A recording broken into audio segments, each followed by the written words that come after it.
Welcome to Branding the Experience, where we discuss tips and best practices of how to create environments where employees actually want to come to work and customers, clients, members, whoever we call them, want to keep coming back. Hi, I'm Ken Bader. I'm your host for Branding the Experience. I'm also the owner and founder of Bader Training and Consulting and the author of The Formula for Business Success equals B plus C plus S. And what I want to talk about today, and will talk about today, is making the ordinary extraordinary.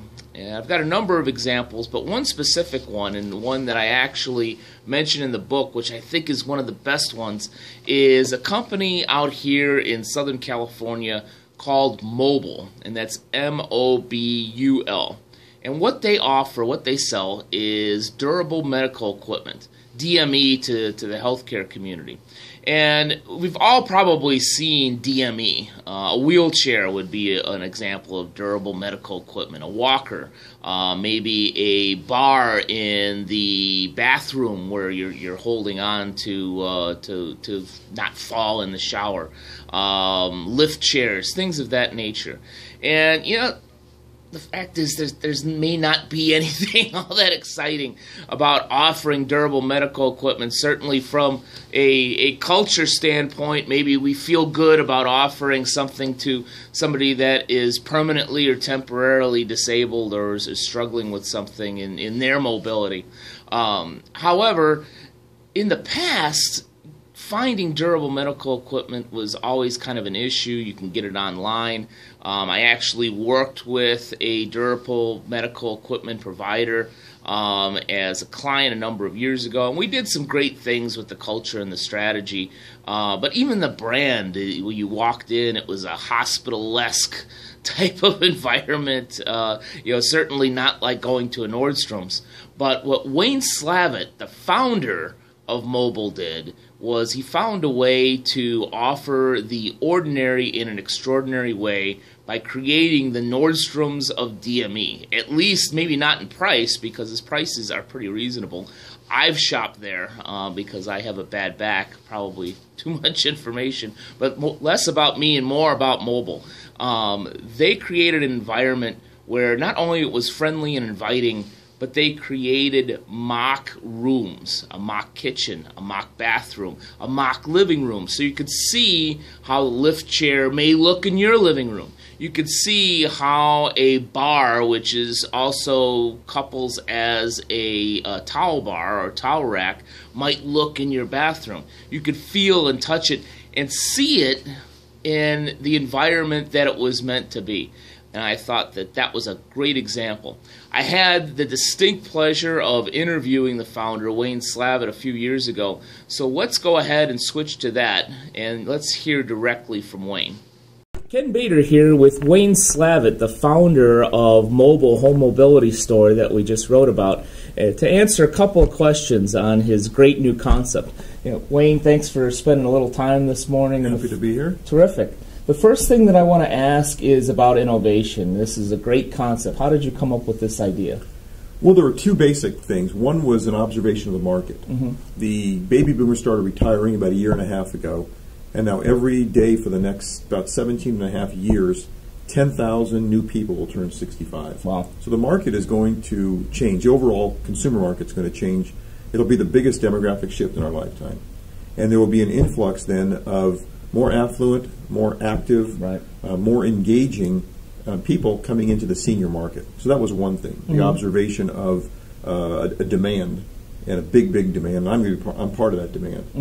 And then the second one was more of a personal need. And my mother passed away last year. My mother-in-law had a stroke about 12 years ago.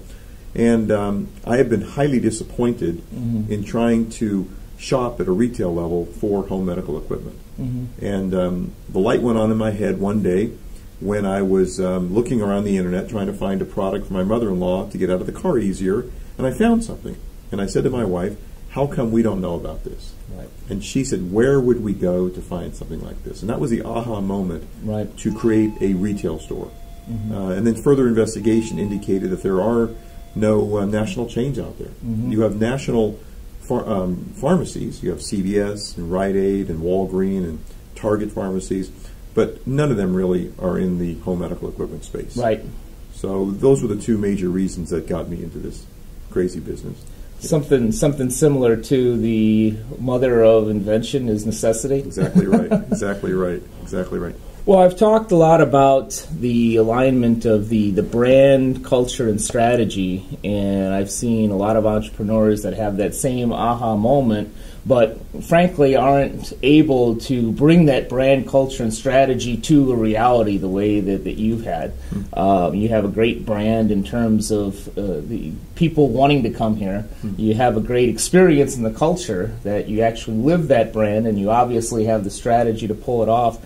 Can you talk to me a little bit about how you were able to bring all those things together in a very short time in a great way?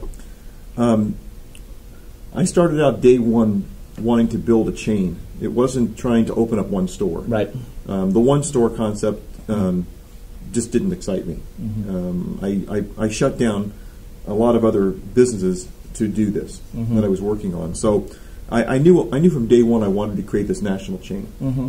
Guided by that, the whole brand of mobile popped into my head one day. I was working out at the gym and struggling to try to find a name, and we were coming up with just really bad names. The word medical we didn't want in there at all. We didn't want home health care in there at all. And I love the word mobile. And I was playing around with it, and I wanted to sort of play with it phonetically. And that's how the MOBUL came about. Interesting. And then I've always wanted to, I always have been impressed with the Nordstrom concept of high levels of customer service, high quality products, hassle-free returns, and in a beautiful environment. So the idea of a boutique, not from a small standpoint, but from a higher level of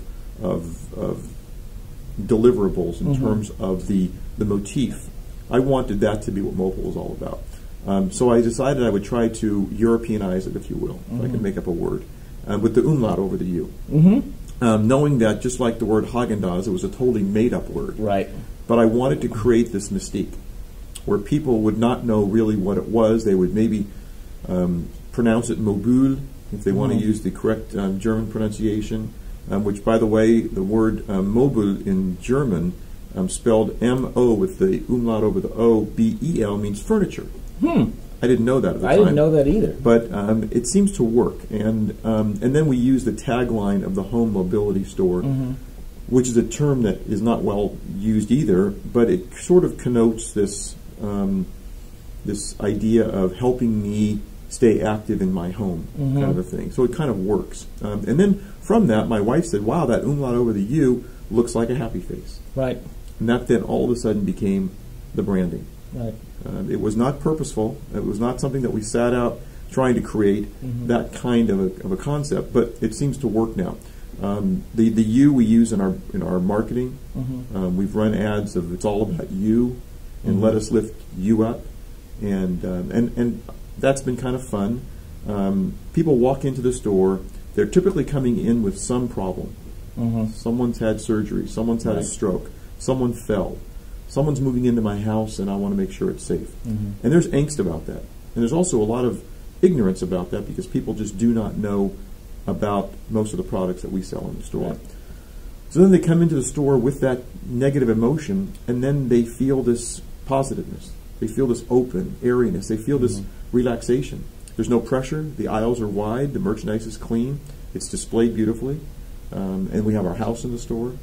And people then can relax. And they leave happy. So that's what we're trying to create. Right. Well, you've created it perfectly. It's the example of having a brand and making a promise and then living up to it with the experience when people walk in. That's what we hope to do. You're doing it. Thanks Wayne, very much. Thanks very much for taking some time today. Thank you. And thank you for taking some time with us. Have a great day. Okay, so what can we learn from that? And what can we learn from mobile? Well, I think we can learn a number of things. Two things specifically that I want to point out. The first one is, again, as I always talk about, the alignment of the brand, culture, and strategy. They created a brand image of a place where people that need DME or loved ones of people who need DME can take them into an environment that they might actually not hate to go. I mean, let's face it, if we need a piece of durable medical equipment, it's probably not the happiest part of our day to go and get a new walker or go and get a new lift chair or something like that. Also, which you may have picked up a little bit from the interview, but couldn't see because I didn't take you in there, and maybe I'll do that one of these days. Their culture is phenomenal. I've shopped there a number of times for different things on my bad back, and they are right on point to help you and show you how the different equipment works and how you can use it to your best advantage. They actually really care. They created an environment and experience not only for the customers but also for the employees, because Wayne gets people that really care. And the strategy. They had the strategy of offering durable medical equipment, maybe an ordinary set of products in an extraordinary way, and are doing it in a consistent way. I know that they opened up a second store. I know they're looking at opening up multiple stores, maybe even doing some franchising.